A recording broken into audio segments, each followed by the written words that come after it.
Hi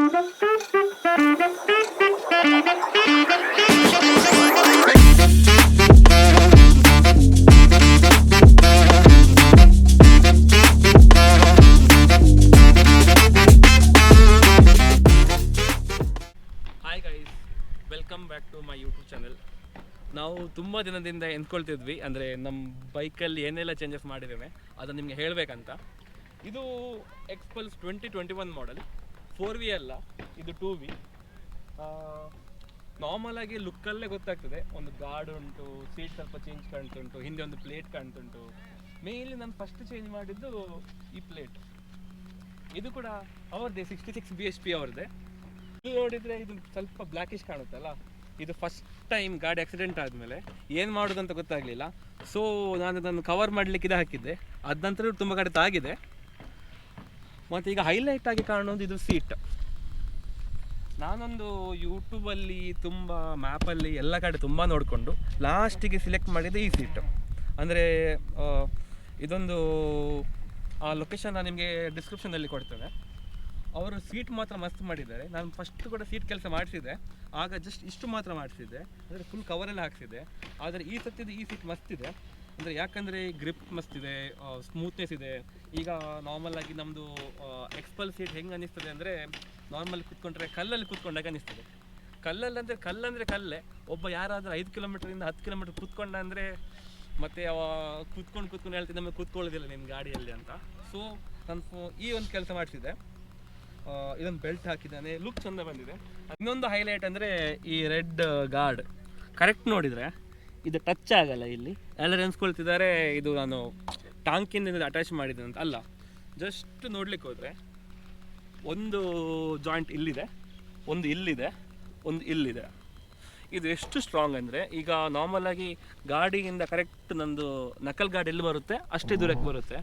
first ನಂದು ಗಾಡಿ ತಾಗೋ ಮೊದಲು ಫಸ್ಟ್ ಇದು ತಾಗುತ್ತೆ. ಸೊ ಜನ ದೂರದಿಂದ ನೋಡ್ಕೊಂಡೆ ಡಿಸ್ಟೆನ್ಸ್ ತಗೋತಾರೆ. ಆದರೂ ಕೂಡ ನೀವು ನೋಡ್ಬೋದು ಇಲ್ಲಿ ಪಾರ್ಕಿಂಗ್ ಇಟ್ಟಲ್ಲೆಲ್ಲ ಗಾಡಿ ತಾಗಿಸ್ಕೊಂಡು ಹೋಗಿದ್ದಾರೆ. ನಾರ್ಮಲಾಗಿ ಇದು ಗಾಡಿ ಇಲ್ಲದಿದ್ದರೆ ಎಲ್ಲ ನಮ್ಮ ಗಾಡಿಗೆ ತಾಗ್ತಿತ್ತು. ಯಾಕಂದರೆ ಗಾಡಿಯಲ್ಲಿ ಸ್ಕ್ರ್ಯಾಚ್ ಇದೆ ಮೊದಲೇ. ಅದ ನಂತರ ಬುದ್ಧಿ ಬಂದು ನಾನು ಹಾಕಿದ್ದು. ನಾರ್ಮಲಾಗಿ ಎಕ್ಸ್ಪಲ್ಸ್ ಗಾಡಿ ನೀವು ನೋಡ್ಲಿಕ್ಕೆ ಹೋದರೆ, ಎಕ್ಸ್ಪಲ್ಸ್ ಗಾಡಿಗೆ ಒಂದು ಸೈಡ್ದು ಗಾಡಿಗೆ 150, ಎರಡು ಸೈಡ್ಗೆ 300 ರೂಪಾಯಿ.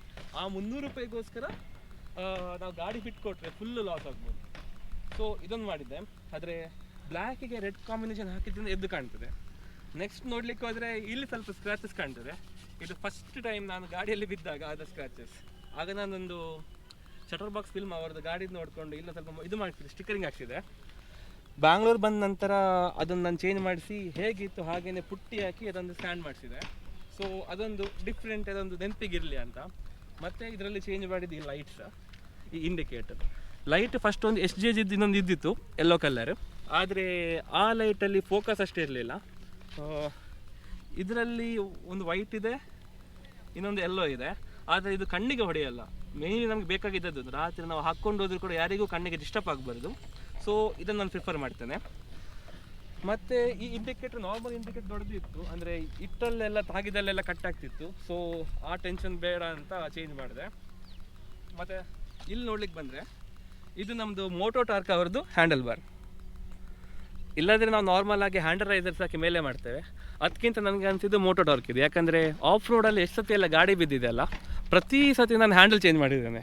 ಸೊ ನನಗೆ ಫೈನಲ್ ಸೊಲ್ಯೂಷನ್ ಸಿಕ್ಕಿದ್ದು ಮೋಟೋ ಟಾರ್ಕ್ ಅವ್ರದ್ದು ಹ್ಯಾಂಡಲ್ ಬಾರ್ ಹಾಕು, ಬಿದ್ದರೂ ಕೂಡ ಏನಾಗಲ್ಲ ಅಂತ.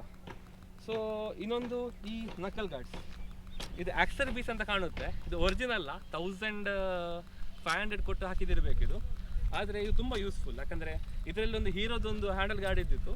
ಒಂದಿನ ಹೋಗುವಾಗ ಅಂದರೆ ಪಿಕಪ್ ಗಾಡಿದ್ದು ಕೊಕ್ಕೆ ತಾಕೊಂಡಿದ್ದು ಹೋಲ್ ಆಯಿತು. ಆದಮೇಲೆ ತಲೆಗೆ ಹೋಯ್ತಂದರೆ ಅಷ್ಟು ಗಟ್ಟೇ ಇಲ್ಲ, ನಾವು ಅದನ್ನು ಚೇಂಜ್ ಮಾಡಿಸ್ಕೋಬೇಕಂತ ಅದಕ್ಕೆ ಮಾಡಿಸಿದ ಚೇಂಜ್. ಮತ್ತು ನಮ್ಮದು ನಾರ್ಮಲ್ ರೋಡ್ ಸೈಡಲ್ಲಿ ಸಿಕ್ಕೋದು ಇದು ಫೋನ್ ಹೋಲ್ಡರ್. ಯಾಕಂದರೆ ನಾವು ಜಾಸ್ತಿ ಫೋನ್ ಇಡಲ್ಲ, ಐಫೋನ್ ಎಲ್ಲ ಇಟ್ಟರೆ ಹಾಳಾಗುತ್ತೆ. ಸೊ ಎಲ್ಲಾದರೂ ಇದ್ದರೆ ಗಾರ್ಡಿಯನ್ಸ್ ಆಫ್ ಗೇರ್ಸ್ ಇದು, ಮತ್ತು ಅವ್ರದ್ದೆಲ್ಲ ಟ್ಯಾಂಕ್ ಬ್ಯಾಗಲ್ಲಿ ಫೋನ್ ಹಾಕ್ಕೋಬೋದು. ಇದೊಂದು ಜಸ್ಟ್ ಒಂದು ಫೋನ್ ಚಾರ್ಜರ್. ಇದು ಜುಗಾಡ್ ನೋಡಿದರೆ ಒಂದು ವಯರ್ ಇಲ್ಲಿ ಕೊಟ್ಟಿದ್ದೇವೆ, ಇನ್ನೊಂದು ವಯರ್ ಸೀದಾ ಗಾಡಿಗೆ ಗ್ರೌಂಡ್ ಮಾಡಿದ್ದೇವೆ, ಆದರೂ ಚಾರ್ಜ್ ಆಗುತ್ತೆ. ಅದಕ್ಕೆ ಕೆಲವೊಮ್ಮೆ ಜಾಸ್ತಿ ವೈರಿಂಗ್ ಮಾಡಬೇಕಂತ ಇರಲ್ಲ, ಆದರೆ ಜಸ್ಟ್ ಕೆಲವು ಈ ಟೈಪ್ ಜುಗಾಡಿಯಿಂದ ವರ್ಕ್ ಆಗುತ್ತೆ. ಸೊ ಮತ್ತೊಂದು ನೋಡ್ಲಿಕ್ಕೆ ಹೋದರೆ ಈ ಸೈಡಲ್ಲಿ ಸ್ಟ್ಯಾಂಡ್, ಈ ಸೈಡಲ್ಲಿ ನೀವು ಬಂದರೆ ಸ್ಟ್ಯಾಂಡಿಗೆ ಒಂದು ಎಕ್ಸ್ಟೆಂಡರ್ ಹಾಕಿದ್ದಾನೆ. ಈ ಎಕ್ಸ್ಟೆಂಡರ್ ಇಲ್ಲದೆ ನಾವು ಆಫ್ ರೋಡಲ್ಲಿ ಹೋದಾಗ ಒಂದು ಪ್ರಪಾತಕ್ಕೆ ಬೀಳಲಿಕ್ಕೆ ಗಾಡಿ ಬಾಕಿ ಆಗಿತ್ತು. ಮತ್ತು ಇನ್ನೊಂದು ಪ್ರೋ ಟ್ರಿಪ್ಪರ್ ಇದೊಂದು ಶೂ ಗಾರ್ಡ್, ಯಾಕಂದರೆ ನಾವು ಆಫೀಸೆಲ್ಲ ಹೋಗುವಾಗ ಶೂ ಎಲ್ಲ ಹಾಳಾಗುತ್ತೆ ಒಂದದ್ದು. ಮತ್ತು ಮತ್ತೆ ಒಂದಿದೆ ಅಂದರೆ ಇದೆ ಹಜಾರ್ಡ್. ನಾವು ಲಾಂಗ್ ಟ್ರಿಪ್ಪಿಗೆ ಹೋಗುವಾಗ ಹಾಸನ್ ಸೈಡೆಲ್ಲ ಹೋಗುವಾಗ ಬೆಳಿಗ್ಗೆ 5 ಗಂಟೆಗೆ ಬಂದರೆ ನಿಮಗೆ ಫಾಗಲ್ಲಿ ರೋಡ್ ಕಾಣಲ್ಲ. ಅಷ್ಟು ತನಕ ನಿಮಗೆ ಯೂಸ್ ಕೇಸ್ ಗೊತ್ತಾಗೋದಿಲ್ಲ. ನಾರ್ಮಲಾಗಿ ಎಲ್ಲ ಚಪ್ರೀಸ್ಗಳೆಲ್ಲ ಹಾಕಿರ್ತಾರೆ, ರೋಡಲ್ಲಿ ಹೋಗುವಾಗ ಹಾಕ್ತಿರೋದು ಅನಿಸುತ್ತೆ. ಆದರೆ ಮೇನ್ಲಿ ಆಗಿ ನೀವು ಹೈವೇಲೆಲ್ಲ ಬರುವಾಗ ಫುಲ್ ಫಾಗ್ ಇದ್ದರೆ ಅಟ್ಲೀಸ್ಟ್ ನಿಮಗೆ ಸೆಕ್ಯೂರ್ ಆಗಿ ಬರಬೇಕಲ್ಲ, ಅದಕ್ಕೋಸ್ಕರ ಹಾಕಿದ್ದು. ನಾನು ಇಷ್ಟೇ ಜನರಲ್ ಆಗಿ ಮಾಡಿದ್ದು. ಹೈಯೆಸ್ಟ್ ಕಾಸ್ಟ್ ಅಂದರೆ ಇದಕ್ಕೊಂದು 6.7K ಕೊಟ್ಟಿದೆ. ಅದೊಂದು 6.5, ಇದೊಂದು 1.5, ಇದೊಂದು 1.5, ಇದೊಂದು 1.5. ಅದಾದಮೇಲೆ ಹಜಾರ್ಡ್ ಕೂಡ 1.2 ವಿತ್ 1 ಇಯರ್ ವ್ಯಾರಂಟಿ ಇದ್ದಿತ್ತು ಎಲ್ಲದಕ್ಕೂ. ನಾನು ಇದು ಎಲ್ಲಿ ಅಂದರೆ ನಮ್ಮದು JC ರೋಡ್ ಹತ್ರ ಹಾಕ್ಸಿದ್ದೆ. ಅದಾದಮೇಲೆ ಇದು ಕೂಡ ಲೈಟ್ ಕೂಡ ಅಷ್ಟೇ ಒಂದು 900 ಸಮಥಿಂಗ್ ಇರಬೇಕು. ಅಸೆಂಬ್ಲಿ ಎಲ್ಲ ಬಂದು 1200, 1300 ಆಗಿರಬೇಕು. ಇದೊಂದು ಮರ್ತೆ ಅಂದರೆ ಈ ಮಿರರ್ ಬಗ್ಗೆ ನಾನು ತುಂಬ ಕಡೆ ಕಾರಲ್ಲೆಲ್ಲ ನೋಡಿದ್ದೆ, ಬ್ಲೈಂಡ್ ಸ್ಪಾಟ್ ಮಿರರ್. ಅಂದರೆ ಇಲ್ಲೊಂದು ಇದ್ದಿತ್ತು, ಅದು ಉದ್ರೋಗಿದೆ. ಬೇರೆ ಒಂದು ಇದ್ದಿತ್ತು ಫಸ್ಟ್, ಅದು ಈ ಟೈಪ್ ರೊಟೇಟ್ ಆಗ್ತಿರ್ಲಿಲ್ಲ. ಇದರ ಯೂಸ್ ಕೇಸ್ ಎಂತ ಅಂದರೆ ಈ ಮಿರರ್ ಹಾಕಿದರೆ ಎಲ್ಲಿ ಬೇಕಾದರೂ ನಿಮ್ಮದು ವ್ಯೂವನ್ನು ನೀವು ಸೆಟ್ ಮಾಡ್ಕೋಬೋದು. ಅಂದರೆ ಈಗ ನಾರ್ಮಲಾಗಿ ನಾವು ಬ್ಯಾಂಗ್ಳೂರಲ್ಲಿ ಓವರ್ಟೇಕ್ ಅಂದರೆ ಟ್ರಾಫಿಕಲ್ಲಿ ಓವರ್ಟೇಕ್ ಮಾಡ್ಕೊಂಡು ಹೋಗುವಾಗ ಕರೆಕ್ಟ್ ಬ್ಲೈಂಡ್ ಸ್ಪಾಟ್ ಕಾಣುತ್ತೆ. ನಮಗೆ ನಾರ್ಮಲಾಗಿ ರೈಟ್ ಸೈಡ್ ಇದು ಕಾಣೋದು ಸ್ವಲ್ಪ ಕಮ್ಮಿ, ನಾವು ಲೆಫ್ಟ್ ಸೈಡ್ ಮೇಲೆ ಗಮನ ಹಾಕ್ತಿರ್ತೇವೆ, ರೈಟ್ ಸೈಡ್ ಒಮ್ಮನೆ ಬರುವಾಗ ಕಾಣೋದಿಲ್ಲ. ಇದನ್ನು ನಾನು ಸೆಟ್ ಮಾಡಿರ್ತೇನೆ. ಸೊ ಜಾಸ್ತಿಯಾಗಿ ಓವರ್ಟೇಕ್ ಮಾಡುವಾಗ ಫುಲ್ಲು ವ್ಯೂ ಇದ್ದ ಕಾರಣ ನನಗಿದು ಏನು ಹೇಳ್ತೇವೆ ಫುಲ್ ಪರ್ಫೆಕ್ಟಾಗಿ ಕಾಣುತ್ತೆ. ಅಂದರೆ ಯಾರು ಬಂದರೂ ಕೂಡ ಗೊತ್ತಾಗುತ್ತೆ. ಹಾಗೂ ನಿಮ್ಗೆ ಒಂದು ಲೇನ್ ಚೇಂಜ್ ಮಾಡುವಾಗ ಜಾಸ್ತಿ ತಲೆ ಅಲ್ಲ, ದೂರದಿಂದ ನೋಡಿದ್ರೆ ನಿಮ್ಗೆ ಇದರಲ್ಲಿ ಕರೆಕ್ಟ್ ಕಾಣುತ್ತೆ. ನೀವು ಕರೆಕ್ಟಾಗಿ ಮಿರರನ್ನೇ ನೋಡ್ಕೊಂಡು ಬರಬೇಕಂತ ಇಲ್ಲ. So these are just basic changes ನಾನು ಮಾಡಿದ್ದು ಇವತ್ತು ತನಕ. ಅಂದರೆ ಆಲ್ರೆಡಿ ಗಾಡಿಗೆ 3 ವರ್ಷ 8 ತಿಂಗಳು 9 ತಿಂಗಳಾಯಿತು. ಜಾಸ್ತಿ ಓಡಲಿಲ್ಲ, ಅಂದರೆ ಒಂದು 25,000 ತನಕ ಓಡಿದೆ. ಆದರೆ ಗಾಡಿ ಸ್ಮೂತ್ ಇದೆ.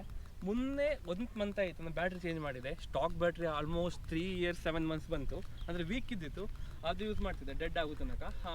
ಇನ್ನೊಂದು ಹಾರ್ನ್ ತೋರಿಸೋದು ಮರ್ತೆ. ನಮ್ಮದು ಹಾರ್ನ್ ಸ್ವಲ್ಪ 2Vಯಲ್ಲಿ ಲೈಟ್ ಇದ್ದಿತ್ತು. ಅದನ್ನು ಹಾರ್ನ್ ಚೇಂಜ್ ಮಾಡಿದ ಮೇಲೆ ಈಗ ಒಂದು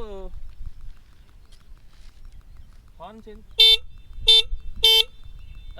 ಚೇಂಜ್ ಮಾಡಿದ ಮೇಲೆ ಅದೊಂದು ಫೀಲ್ ಮಸ್ತ್ ಇದೆ ಈಗ. ಅಂದರೆ ಅಟ್ಲೀಸ್ಟ್ ಗಾಡಿ ಬರ್ತಿದೆ ಅಂತ ನಿಮ್ಗೊಂದು ಗೊತ್ತಾಗುತ್ತೆ. ಇಲ್ಲಾದರೆ ನಾರ್ಮಲ್ ಆಗಿ ಫಸ್ಟ್ ಅನ್ಸ್ಕೊಳ್ತಿದ್ದು ಹಾರ್ನ್ ಸರಿ ನಡೀತಿಲ್ಲ, ಹಾರ್ನ್ ಹೋಗಿದ್ದಿರ್ಬೋದು ಅಂತ. ಅದನ್ನು ನೋಡುವಾಗ ಬ್ಯಾಟ್ರಿಯೂ ಕೂಡ ವೀಕ್ ಇದ್ದಿತ್ತು, ಹಾರ್ನೂ ವೀಕ್ ಇದ್ದಿತ್ತು.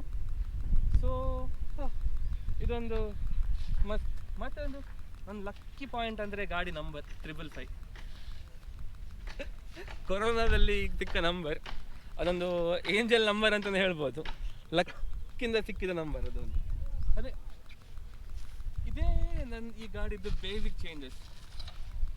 ನೀವು ಈಗ ಇಲ್ಲಿ ಮುಂದಿನ ಹೀಗೆ ನೋಡಿದ್ರೆ, ನಾರ್ಮಲಾಗಿ ಹೀಗೆ ನೋಡಿದ್ರೆ ಇದೊಂದು ಲುಕ್ಕೇ ನಿಮಗೆ ಡಿಫ್ರೆಂಟ್ ಬರುತ್ತೆ. ನೀವು ಬೇಕಾದರೆ ನನ್ನ ಚಾನೆಲ್ ಹೋಗಿ ನನ್ನ ಓಲ್ಡ್ ರೀಲ್ಸನ್ನು ನೋಡ್ಬೋದು. ಅಂದರೆ ಈ ಕ್ಯಾಬಿನಲ್ಲಿ ಈ ಟೈಪ್ ಲುಕ್ಕೇ ನೀವು ಜಾಸ್ತಿ ಕಡೆ ನೋಡಿರಲಿಕ್ಕಿಲ್ಲ. ಯಾಕಂದರೆ ಇದು 66 bhp ಅವ್ರದ್ದು LRL ಮೋಟರ್ಸ್ ಅವ್ರದ್ದು ಕೊಚ್ಚಿಯಿಂದ. ಈಗ ಅವ್ರು ಕೊಡ್ತಿಲ್ಲ, ಆದರೆ ನೀವೊಂದು 2-3 ಗಾಡಿಗಳನ್ನು ನೋಡಿರ್ಬೋದು. ಎಲ್ಲಿ ಅಂದರೆ ಒಂದು ಮ್ಯಾಂಗ್ಳೂರಲ್ಲಿ ರ್ಯಾಲಿ ಅವ್ರದ್ದೆಲ್ಲ ಇದೆ. ಸೊ ಅವರ ಹತ್ರ ಕೆಲವು ಕಡೆಯಲ್ಲಿ ಈ ಗಾಡಿ ನೋಡಿದ್ದೆ. ಮತ್ತು ರ್ಯಾಂಡಮ್ ಆಗಿ ಬಂದದ್ದು ಗಾರ್ಡನ್ ನಾನು ತಗೊಂಡಿದ್ದೆ. ಆದರೆ ಇದು turn out to be very good, ಅಂದರೆ ಹೆಲ್ಪ್ಫುಲ್ ಕೂಡ. ಈಗ ಕಾಲಿಡುವಾಗ ನೋಡಿ, ಎಂತಾದರೂ ಬಂದು ತಾಗ್ತಾ ಅಂದರೆ ಇದು ತಾಗುತ್ತೆ, ಇಷ್ಟು ಬರುತ್ತೆ, ಇದು ಓಕೆ. ಮತ್ತು ಇಲ್ಲಿದೆ. ಕೆಲವರು ಹೇಳ್ತಾರೆ ಇದು ಪ್ರಾಬ್ಲಮ್ ಆಗ್ಬೋದು ಅಂತ. ಏನು ಪ್ರಾಬ್ಲಮ್ ಇಲ್ಲ, ಆರಾಮ್ಸೆ ನೀವು ಗೇರ್ ಚೇಂಜ್ ಮಾಡ್ಕೋಬೋದು, ಏನು ಪ್ರಾಬ್ಲಮ್ ಇಲ್ಲ. ಆರಾಮ್ಸೆ ಗೇರ್ ಚೇಂಜ್ ಮಾಡ್ಕೋಬೋದು. ಮತ್ತು ಇಲ್ಲಿ ನೋಡಿದರೆ ಇದಕ್ಕೂ ನೀವು ಒಂದೊಂದು ಸೆಕ್ಯೂರ್ ಇದ್ದಾಗೆ ಮುಂದಿನ ಅಡ್ಡ ಇದೆ, ಎಕ್ಸ್ಟ್ರಾ ಏನು ಹಾಕಬೇಕಂತ ಇಲ್ಲ. ಸೊ ಮತ್ತು ಇದು ರೋಲ್ ಆಗಲ್ಲ, ಆದರೆ ರೋಲರ್ ಟೈಪೇ. ಅಂದರೆ ಸ್ವಲ್ಪ ಸ್ಟ್ರೆಂತ್ ಕೊಡಲಿಕ್ಕೆ ನೀವು ಬೇಕಾದರೆ ಅದನ್ನು ರೋಲರನ್ನು ಅಪ್ಗ್ರೇಡ್ ಮಾಡ್ಬೋದು. ಆದರೆ ನನಗೆ ಎಲ್ಲ ಸ್ಟಾಕ್ ಇದ್ರದ್ದು 66 bhp ಅವ್ರದ್ದು ಸ್ಟಾಕ್ ಇಷ್ಟ ಆಗಿತ್ತು. ಸೊ ನಾನು ಯೂಸ್ ಮಾಡಿದಂಗೆ ಈ ಗಾಡಿ ಸ್ವಲ್ಪ ಬೆಸ್ಟ್. ಯಾಕಂದರೆ ನಾನು ಹಳ್ಳಿಯಲ್ಲಿ ಓಡಿಸಿದೆ. ನಮ್ಮೂರು ನಾರಾವಿ ಅಂತ, ಕುದುರೆಮುಖ ಆ ಸೈಡ್ ಬರುತ್ತೆ, ಬೆಳ್ತಂಗಡಿ ಟು ಕಾರ್ಕಳ ಮಧ್ಯದಲ್ಲಿ. ನಿಮ್ಗೆ ಗೊತ್ತಿರ್ಬೋದು ಆಚೆ ನಾರಾವಿ ಅಂತ. ಯಾಕಂದರೆ ಒಂದು ಊರು 2 ಜಿಲ್ಲೆ 3 ತಾಲೂಕು, ಅದೊಂದು ಹಬ್ ಇದ್ದಂಗೆ. ಸೊ ನಮ್ಮ ಆಚೆ ಎಲ್ಲ ರೋಡ್ಸ್ ಕೂಡ ಹಾಗೆಯೇ, ಆಫ್ ರೋಡ್ ಎಲ್ಲ ಜಾಸ್ತಿ. ಹಾಗೆ ಅಂತ ಗಾಡಿ ತಗೊಂಡ ಗಾಡಿ ಇದು. ಆದರೆ ಬ್ಯಾಂಗ್ಳೂರು ಬಂದಮೇಲೆ ಸಿಟಿಗೂ ಕೂಡ ಈ ಗಾಡಿ ನನಗೆ ಮಸ್ತ್ ಅನ್ನಿಸ್ತದೆ. ಯಾಕಂದರೆ ಬೇರೆ ಬಲ್ಕಿ ಗಾಡಿ ಓಡಿಸೋಂಗಿಲ್ಲ, ಇದನ್ನು ಆರಾಮದಲ್ಲಿ ಸಿಟಿಯಲ್ಲಿ ಓಡಿಸ್ಬೋದು, ಪ್ರಾಬ್ಲಮೇ ಇಲ್ಲ. ಈಗ ನೋಡಿ ನನಗೇನೆ ಕಾಲು ಸಿಕ್ಕೋದಿಲ್ಲ, ಕರೆಕ್ಟಾಗಿ ಕಾಲು ನನಗೂ ಸಿಕ್ಕೋಲ್ಲ. ಯಾರಾದರೂ ಹಿಂದೆ ಕೂತ್ಕೊಂಡ್ರೆ ಸ್ವಲ್ಪ ಕಾಲು ಸಿಗುತ್ತೆ, ಆಗ ಸ್ವಲ್ಪ ಖುಷಿಯೂ ಆಗುತ್ತೆ, ಆರಾಮ್ಸೆ ಗಾಡಿ ಹೋಗ್ತದೆ. ನನಗೊಂದು ಈಗ ಒಂದು 33ರಿಂದ 35 ತನಕ ಟ್ರಾಫಿಕಲ್ಲಿ ಸಿಗುತ್ತೆ ಮೈಲೇಜ್. ನಾರ್ಮಲ್ ಆಗಿ 40 ತನಕ ಸಿಗ್ತಿತ್ತು ಹೈವೇಯಲ್ಲಿ ಒಂದೇ ಸ್ಪೀಡಲ್ಲಿ ಓಡಿಸಿದರೆ. ಮ್ಯಾಕ್ಸ್ ಸ್ಪೀಡ್ 117 123 ತನಕ 35 ನಾನು ಓಡಿಸಿದ್ದೇನೆ. ನನ್ನೊಬ್ಬ ಫ್ರೆಂಡ್ ಇದೇ ಫೋಟೋಗ್ರಾಫರ್ ಅಲ್ಲ ವಿಡಿಯೋಗ್ರಾಫರ್, ಎಷ್ಟು ಓಡಿಸಿದ್ದೀನಿ ನೀವು? 125. ಹಾಂ, ಅವ ಅಷ್ಟು ಓಡಿಸಿದ್ದಾನೆ. ವೈಬ್ರೇಷನ್ ಇಲ್ಲ, ಗಾಡಿ ಮಸ್ತ್ ಆಗ್ತದೆ. ಹಾಗೆ ಹೀಗೆ ಎಲ್ಲ ಯಾರಾದರೂ ಓಲ್ಡ್ ತಗೊಳ್ಳುವಂಥ ಮನಸ್ಸಿದ್ರೆ ಶೋರೂಮ್ ಮೇಂಟೆನೆನ್ಸ್ ನೋಡಿ, ಮನಸ್ಸಾದರೆ ಗಾಡಿ ತಗೊಳ್ಳಿ ಇದು. ಅಥವಾ 4V ಕೂಡ ನೋಡ್ತಿರಾದ್ರೆ ನೋಡಿ, ರ್ಯಾಲಿ ಕಿಟ್ ಬೇಕಾದರೂ ನೋಡಿ, ಹೊಸದು ಬಂದಿದೆ. ಅಂದರೆ ಹೀರೋದವ್ರದ್ದು ಮೇಂಟೆನೆನ್ಸ್ ಕಮ್ಮಿ, ಆದರೆ ಒಂದು ಮೇಂಟೆನೆನ್ಸ್ ಮಾಡ್ತಿರಾದರೆ ನೀವೇ ಕೂತ್ಕೊಂಡು ಅವ್ರು ಸರ್ವಿಸ್ ಆಗ ನಿಲ್ಲಬೇಕು. ಯಾಕಂದರೆ ಬ್ಯಾಂಗ್ಳೂರು ಸರ್ವಿಸಲ್ಲಿ ನನಗೆ ತುಂಬ ಮೋಸ ಆಗಿದೆ ಈ ಸತಿ. ಬ್ಯಾಂಗ್ಳೂರು ಮಾರ್ತಳ್ಳಿದಲ್ಲಿ ಒಂದು ಸರ್ವಿಸ್ ಉಂಟು, ಅದ್ರ ಹೆಸರು ಹೇಳಲಿಕ್ಕೆ ಹೋಗಲ್ಲ. ಅವರಿಂದಾಗಿ ಅವರು ಆಯಿಲ್ ಚೇಂಜ್ ಮಾಡಿಸಿದ್ದಾರೆ, ತುಂಬ ಪ್ರಾಬ್ಲಮ್ ಆಗಿದೆ. ನಾನು ನೆಕ್ಸ್ಟ್ ಒಂದು ಡೆಡಿಕೇಟೆಡ್ ವಿಡಿಯೋ ಮಾಡ್ತೆ ಬ್ಯಾಂಗ್ಳೂರು ಮಾರ್ತಳ್ಳಿ ಸರ್ವಿಸ್ ಅವರಿಂದ ಎಂತ ನನಗೆ ಪ್ರಾಬ್ಲಮ್ ಆಗಿದೆ ಅಂತ. ಅಷ್ಟು ತನಕ ಈ ವಿಡಿಯೋ ನೋಡಿದ್ದಕ್ಕೆ ನಿಮಗೆ ಧನ್ಯವಾದಗಳು.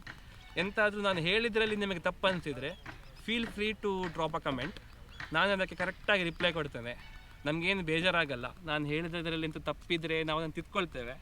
ಹಾಗೆ ನಮ್ಮದು ವೀಡಿಯೋಸ್ ಬರ್ತಿರ್ತದೆ.